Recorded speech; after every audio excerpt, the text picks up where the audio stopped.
The note was short. 8 words scrolled across the kitchen table. Don't look for me. I need freedom. No explanation, no apology, just a sudden verdict after 10 years of marriage. For a minute, I stood there holding the paper in my hand like it weighed 100 pounds. Freedom. That was the word she chose. As if I'd been to prison all along. But I didn't chase her. I didn't beg. I didn't call. I smiled. Because while she was chasing her freedom, I was already writing the ending. We weren't always like this.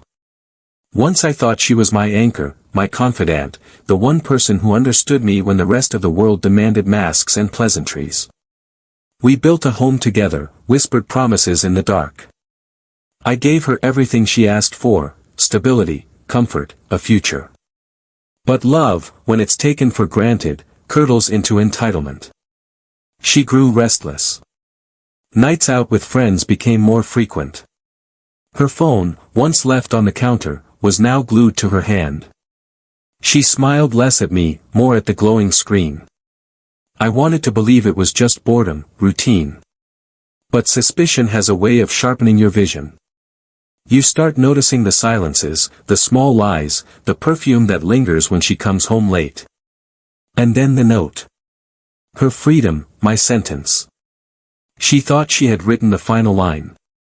She had no idea I was already planning the sequel. The truth wasn't hard to find. Betrayal rarely hides well. Her freedom had a name, a face, and a history. A man from her office. I traced the breadcrumbs she thought she'd swept clean. Deleted messages, shared locations, receipts tucked away. The rage was there, yes, the gut punch of humiliation, but I buried it.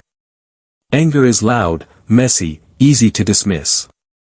Patience is silent, meticulous, devastating. I decided then I wouldn't confront her. I wouldn't scream or demand an explanation. I would let her walk into her own grave with a smile on her face. Step 1 was quiet separation. I visited my lawyer the very next morning. Divorce papers drawn, assets prepared to split, except I made sure every account, every card she had access to was frozen. She wanted freedom. Let her buy it herself. Step 2 was control. I moved money into trusts, transferred property titles, changed passwords. I built a cage of paperwork and signatures she couldn't see until it was too late. Step 3 was silence.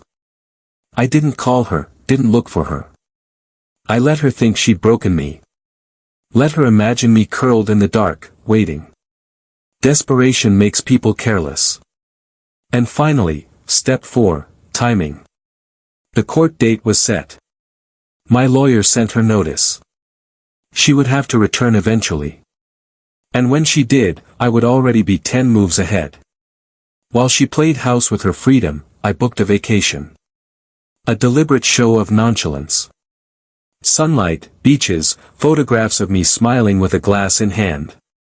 I knew she'd see them. Mutual friends have loose tongues, and social media travels faster than guilt. She expected silence. She got indifference. That cut deeper than rage. When she finally returned 3 days before the hearing, she wasn't radiant with freedom. She was hollow.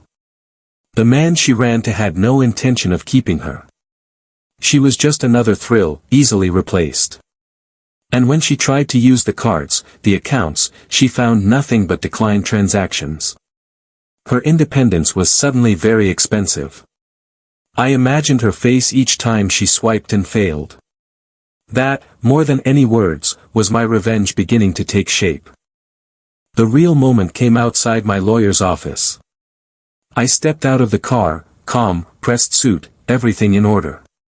And there she was, standing on the curb, eyes swollen, makeup streaked. She reached for me. "Please, we need to talk." I looked at her the way you look at a stranger.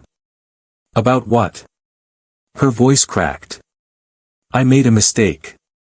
I thought I wanted something else, but it's not what I thought.